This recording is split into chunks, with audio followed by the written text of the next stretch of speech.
Hello नमस्कार सत श्री अकाल अस्सलाम वालेकुम। कैसे हैं जनाब? तो साथियों, बिहार की जीत की समीक्षा तो बहुत हो गई और बिहार की जीत के बाद अपने विजयी भाषण में जो दिल्ली के बीजेपी हेडक्वार्टर्स पे परसों मोदी जी ने दिया था, उस पे उन्होंने दो बातें महत्वपूर्ण बोली थी। एक तो बोला था कि राहुल किस वजह से हारा है, किस वजह से भारत के लोकतंत्र पे एक बैगेज बना है, उसकी नेगेटिविटी की बात करी थी, उसकी राजनीति की बात करी थी, किस तरह से सहयोगी दलों को वो ले डूबेगा ये बात करी थी और ये इशारा भी दिया था कि शायद कांग्रेस में एक बड़ी टूट होने जा रही है। इसी विजयी भाषण के बिल्कुल आखिर में बोलते हुए मोदी जी ने क्या बोला, पहले वो सुनिए। आज भाजपा की हर सफलता का आधार उसका कार्यकर्ता ही है और अब आज की इस विजय ने भाजपा कार्यकर्ताओं को केरला, तमिलनाडु, पुडुचेरी, असम और पश्चिम बंगाल में भी नई ऊर्जा से भर दिया है। जी हाँ साथियों, आने वाले समय में जहां जहां विधानसभा के चुनाव होने जा रहे हैं उसका जिक्र किया मोदी जी ने और जोड़ के बताया कि बिहार से उत्साहित होकर उससे पहले हरियाणा, फिर उसके बाद महाराष्ट्र आदि के इन जगहों पर भी कार्यकर्ता में अब उत्साह है। और हाँ, गंगा जी यहां बिहार से बहते हुए ही बंगाल तक पहुंचती है।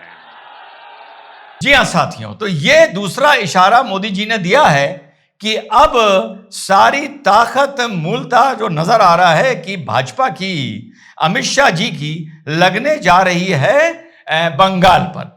इसी बीच शिवेंदु अधिकारी जी ने एक लगभग 13,25,000 डुप्लीकेट वोट्स और मल्टीपल एंट्रीज के वोट्स 294 असेंबली कॉन्स्टिट्यूएंसीज में इसकी लिस्ट चुनाव आयोग को सौंपी है। उन्होंने जो ट्वीट किया, today I along with BJP four Bengal leaders handed over irrefutable evidence to the election commission regarding 13,25,000 duplicate, fraudulent and multiple entries across 294 assembly constituencies in a pen drive containing related data for their convenience and as an example submitted alongside physical copies of the voter list of 5 Lok Sabha constituencies.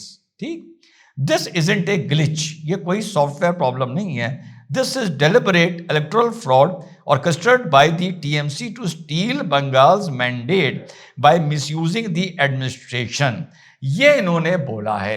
अब यही बात राहुल गांधी भी आपने सुना था कर रहा था। नहीं, दोनों चीजों में बहुत फर्क है। अधिकारी साहब मेहनत करके पढ़ के अपने कार्यकर्ताओं को, रिसर्च टीम को बिठाकर चुनाव से लगभग 8 महीने पहले, 6 महीने पहले इलेक्शन कमीशन को ये लिस्ट सौंप रहे हैं कि इसको ठीक कर दिया जाए। राहुल गांधी चुनाव खत्म होने के एक साल बाद आता है इस लिस्ट को लेके, जो लिस्ट उसको चुनाव से पहले और उसके कार्यकर्ताओं को मिल गई होती है हार्ड कॉपी। जब राहुल गांधी हार्ड कॉपी दिखाता है, मैं यहां पर रीडेबल लिस्ट की बात नहीं कर रहा हूं कि ये इतनी सारी फोटो या एक एड्रेस पर इतने सारे नाम हैं, तो चुनाव से पहले ये सब अंधे हो जाते हैं, चुनाव हारने के बाद अंधे हो जाते हैं, पर 6 महीने बाद ये अपनी निद्रा से जागते हैं और कहते हैं बेईमानी हो गई और बेईमानी हो गई। अब इसके बाद साथियों, इस पर जो मैं एक आर्टिकल पढ़ रहा था कि बीजेपी अब बंगाल में, बिहार और बंगाल में कुछ फर्क है साथियों। बिहार में बीजेपी के पास एक धरातल पर एक उदाहरण था कि हमने बिना किसी स्कैम के, अपराध बिहार से हमेशा जुड़ा रहा है, लेकिन एक होता है संयोजित जंगल राज और एक होता है अपराध, दोनों में बहुत फर्क होता है। एक होता है अपहरण की इंडस्ट्री चल रही है, जमीन घेरने की इंडस्ट्री चल रही है, फिरौती की इंडस्ट्री चल रही है। अपराध से सोसाइटी कभी नहीं बच सकती, स्पेशली बिहार की। तो यहां उनके पास एक मॉडल था दिखाने के लिए। यहां पर सामने जो थे 20 साल पुराना उनका जंगल राज का इतिहास भी साथ जुड़ा हुआ था। तेजस्वी के साथ लालू के पॉइंट ऑफ के टाइम से इनके साथ वो एंटी इनकम्बेंसी, आमतौर पे तो एंटी इनकम्बेंसी उसको कहा जाता है जो इनकम्बेंट चीफ मिनिस्टर होता है, लेकिन जब वो मुख्यमंत्री थे उस टाइम की एंटी इनकम्बेंसी इनको असर दिखा रही थी, क्योंकि बिहार में भी जो संयोजित अपराध हुआ था उसमें इस परिवार का बहुत रोल माना जाता था। परिवार का टीएमसी ने जो वहां पर किया है, जो भी वहां हत्याएं हुई हैं, ये एक जनरल कार्यकर्ताओं के थ्रू हुई हैं, ना कि ममता बनर्जी का क्लोज परिवार ये चीज कर रहा था।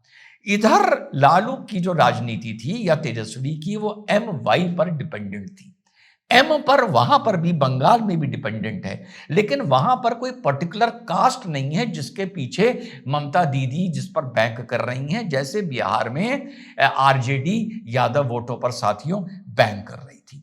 इसके अलावा मुस्लिम वोट बिहार में 17% था, लेकिन बंगाल में बढ़कर साथियों 34% हो जाता है। तो अब जब हम थोड़ा सा पुराने चुनाव पर असर डालते हैं, 2019 में और 21 में वेस्ट बंगाल की जनता ने भरोसा दिखाना शुरू किया था बीजेपी की तरफ। अब 2019 में जब आप लेते हैं तो तृणमूल कांग्रेस को 43.3% वोट मिला था, बीजेपी 40.2 पर पहुंच गई थी। लगभग समझ लीजिए 3% वोट का फर्क था, जो राजनीति में काफी होता है। तृणमूल के 22 सांसद आए थे और बीजेपी के 18 सांसद आए थे 19 में। उसके बाद 21 में 3 विधानसभा एमएलए के साथ बीजेपी मैदान में उतरी थी और 77-78 साथियों पहुंची थी। लेकिन 2024 आते आते एक हर राज्य की तरह, यहां मैं बोल रहा हूं हर राज्य की तरह, एक झटका लगता है जिसमें तृणमूल कांग्रेस 45.76% पहुंच जाती है और बीजेपी 38.73 पहुंच जाती है, जो खासा बड़ा फर्क है। और तृणमूल कांग्रेस बाउंस बैक करके 29 सांसद पर आ जाती है और बीजेपी घट के 12 पर पहुंच जाती है। अब बंगाल की जनता के लिए क्या यहां पर कैसा रिवाइवल होता है? जैसा रिडिम्शन, यानी मोदी जी हमें माफ कर दो, जो लोकसभा में हमने आपको कम समर्थन दिया, जो असर हरियाणा में, बिहार में, महाराष्ट्र में देखने को मिला, 24 के निराशाजनक प्रदर्शन के बाद जो भाजपा का बंगाल में हुआ था, क्या वहां की जनता फिर से खड़ी होगी? और नाम लेके बोल रहा हूं, हिंदू जनता फिर से खड़ी होगी एक बार मोदी जी की बंगाल में तगड़ी वापसी करने के लिए। मुस्लिम लेकिन 34% कसम खाकर दीदी के पीछे जाएगा और वहां पर पहले की तरह भी अब ओवैसी का कोई असर नहीं होगा। ओवैसी पर आज का दूसरा वीडियो होगा। जो 5 सीटें इसने बिहार में जीती, यहां पर यही सीटें इसने 2020 में भी जीती थी, लेकिन उसके बाद यह खुश होकर बंगाल गया था और वहां यह बड़ा इसका ये बहुत जलील हुआ था। तो अब मुख्य चीज जो बंगाल की जाकर रुकती नजर आ रही है साथियों, कि बंगाल में SIR कितना कामयाब होता है।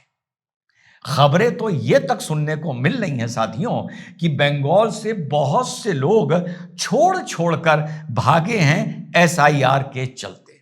और जब मैं एक आर्टिकल पढ़ रहा था, वो मैं आपको सुनाता हूं। Optimist in the BJP believe SIR is its ultimate ticket to ride to power to Bengal, कि SIR ही वो जरिया बनेगा जब बीजेपी बंगाल में कुछ बड़ा खेल कर सकती है।